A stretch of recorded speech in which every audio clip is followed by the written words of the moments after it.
little road mark here. Let's hear from Bobby Slowik. Bobby Slowik, there was an outside shot that last year was one and done for Bobby Slowik, and he ended up being a head coach. And I've really enjoyed in listening to everything that he said from the beginning to the end. I really enjoyed kind of the evolution of Bobby Slowik when he gives you a feel of what the mindset is and what his scheme is, as well as just how he's matured. I mean, he definitely sounds more like a future head coach. Can't say that was always the case, but he definitely sounds the part. And it seems like his philosophy is extremely aligned with the Miko Ryans to the point where it almost feels like these guys are bouncing off of each other. Like with a lot of great teams, especially when you have good coordinators whose specialty are on the other side of the rock, a lot of times you can see that guy's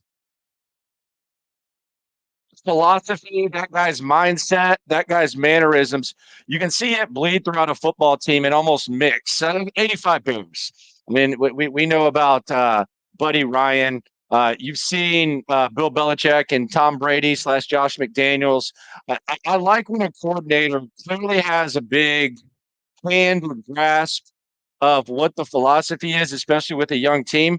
And I also like seeing the maturation. It is the locker room, number one source for Texans digital content. I'm Landry Locker. I'm on the road, but I would not miss an opportunity to hear from Bobby Slowik. So let's hear what Bobby Slowik's got to say. Who knows how much longer Bobby Slowik's going to be here if the team continues to do what they've done specifically on offense and specifically with CJ Stroud. You got to think these could be limited resources getting to hear Bobby speak, but we're going to get to hear him speak at least 22, 23 more times this year. And let's hear what he had to say, starting with the question from the great Cody Stutes. What is the biggest change that you've seen in CJ Stroud early on? Here is not Bobby's world, Bob's words here in the locker room. Go ahead, Coach. I'd say the most noticeable thing for us is it really takes very little conversation now. If there's a mistake that he could have done better, usually for us it's more moving less, right? Like he's gotten to the point where he's reacting to pockets, but then you want to move as little as you need to. So last year we were talking about that all the time. This year there's very little conversation, and when we do have to have the conversation, he already knows. A lot of it at this point is how do we become firmer? How do we make sure we're better against this pressure?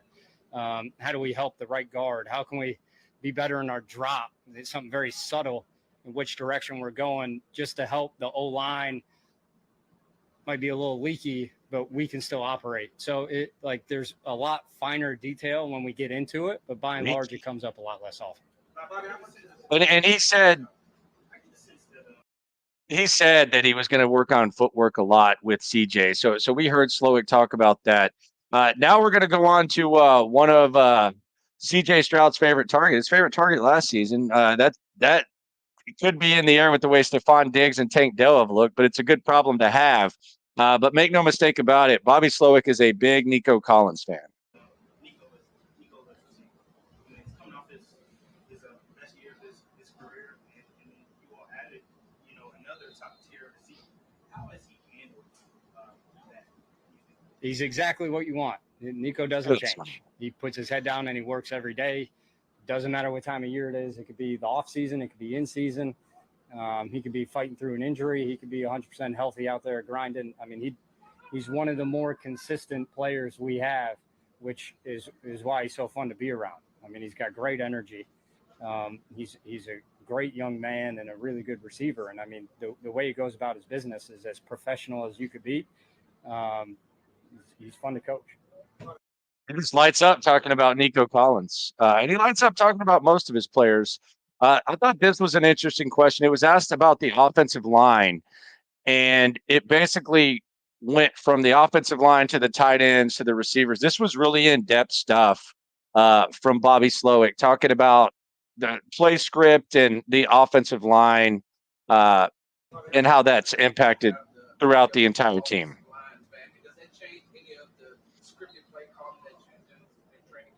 It definitely changes some of the scripting. Everything we do scripting wise, like we're not necessarily trying to always put our guys in camp in the in the best position possible. Sometimes you want to see guys have to fight through some adversity or some tough looks or sometimes they're really going to have to strain to get something done. And you bank those reps as you go through camp. You're able to talk about them really at every position. So that goes from the O-line to the receivers, tight ends, backs, quarterback. And once you get guys returning back to the field, you really have to make sure that they're not missing stuff that you've already hit, right? So we might be coaching, I'll use Brevin as an example. And Dalton Schultz might not have ever gotten a rep of what we're talking to Brevin about. Dalton has to find a way to bank that rep, to learn from Brevin's rep. And then as you go through camp and guys start to come back, say Dalton came back, it's our job as coaches, scripting-wise, to make sure Dalton gets an opportunity at that situation, just to make sure it's hammered in there. So scripting, it definitely plays a factor as far as how the O-line is with everybody back out there. It's just, being a cohesive unit up front is a really big deal. That's on the O-line and the D-line. So having all the starters out there, all the guys that we want working with the ones, mixing in with the ones, really just helps build that cohesion, build them getting used to each other on combinations, on where they're going to be in pass sets and things like that. Love that answer. Have you seen that cohesion between Stephon Diggs and CJ starting to get a little bit better? Yeah, I mean, it's been growing since Steph got here. The amount of time those two have put in together with no one else around, no one watching, no video cameras filming for coaches, you guys not here, like they're making sure they're putting the work in. And, we've known that, and we see it a lot of times before it comes to fruition in practice and in team periods. You can see it in routes on air. You can see how they talk, how they converse in between plays. Like it's been coming. So it was fun to see today that they connected as many times as they did. Yeah, it's easy to see Cam is familiar with the outside zone scheme. LA, when he was in LA and Minnesota, they both did something pretty similar to what we do. So not a lot of conversation with him has to take place with how to run zone in general. Now we've had to talk about other run schemes we do. We ran a lot of gap. We've run a lot of other stuff that he's had to adjust to a little bit. But he wants to know it all.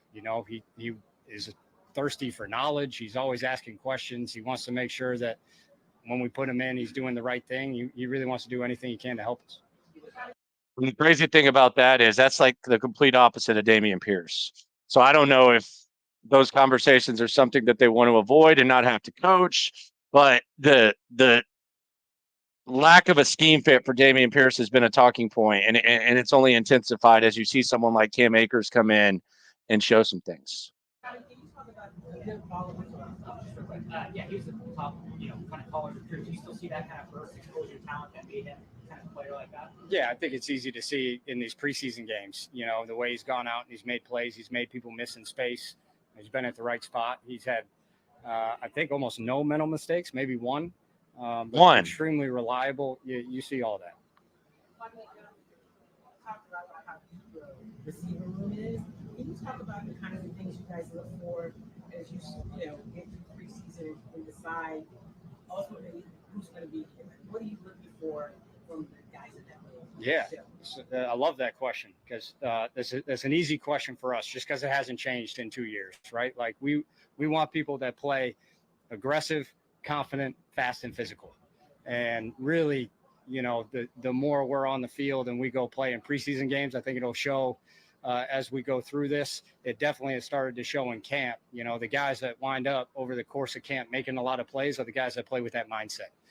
Guys that just relentlessly compete, and they're going to do anything they can to make sure they win that rep, they get the ball, and when they get the ball, they finish with the ball in their hands. And that really is what it comes down to. There wasn't two more guys. Change as much as maybe like an emphasis point on what's been commonly termed as cheat motion. Mm-hmm. Is that something that's maybe This is football nerd heaven here, courtesy of Stutes. Football nerd heaven. Yeah, we've always talked about what the emphasis is. Once we started, really the whole NFL started going to what we call on the move motions, plays where the ball snapped and someone's still moving. Like jet motions, I think a lot of people call it, and anything in that family. We've always looked at and emphasized, hey, let's make sure we're not leaving early. And it got us in a game last year. We left early. I think CJ hit Tank on a huge play against Jacksonville at home, and that got called back because of a procedure penalty. That really, they called us for too many guys moving, but they also could have called Tank for leaving early. Same conversation. So we've always discussed it, but you got to have that hammered down, just making sure we're going lateral till the ball snap because of what it can do and affect in the defense. So we definitely want to still be able to do things like that, motions like that, but you really got to be on it as far as everyone being on the same page with the snap count. Bobby, how much did the trip to Cleveland help you all do? Yeah, I always think having time away during camp as a group is one of the cooler things about the NFL. You get a chance as a team. You're away from it. Stinks you're away from your family or your friends for a while, your hometown, but you got no one else but each other. And through the course of the season, with how long it is, that's what the season becomes. That within the coaching staff, within players, within the whole team, it's a really big deal to be able to just make sure we're dedicating time to each other, build relationships with people that you may not interact with or talk to all the time through the course of your daily schedule in the building. And then, D'Amico did a fantastic job. Cal did a fantastic job setting up stuff while we were there where we were able to get together as groups and bond and build relationships and get to know people. It was really fun. Yeah, it's Bobby Slowik, man. Must listen each week. Bobby Slowik, future head coach. Maybe next year, maybe the year after that. Who knows? Does seem inevitable, but it is good to see just how far along Bobby Slowik has come. A little bit of road work. I'll be in the building though on Saturday when the Texans take on the Giants. What's the vibe going to be like? Who knows? Sure to keep checking out the 10:30 streams. We're going to have daily streams during the season on practice. Right now, just a little bit of road work. So 2 videos a day instead of the 2 or 3 plus. But always remember, no matter what, no matter how many videos, I'm going to get them to you. Trust me that. I ain't taking any days off. But when it comes to this Texan stuff, we're all in it together. Thanks for coming through. Always, always, always great to hear from Bobby Slowik. Appreciate y'all for riding along with me during this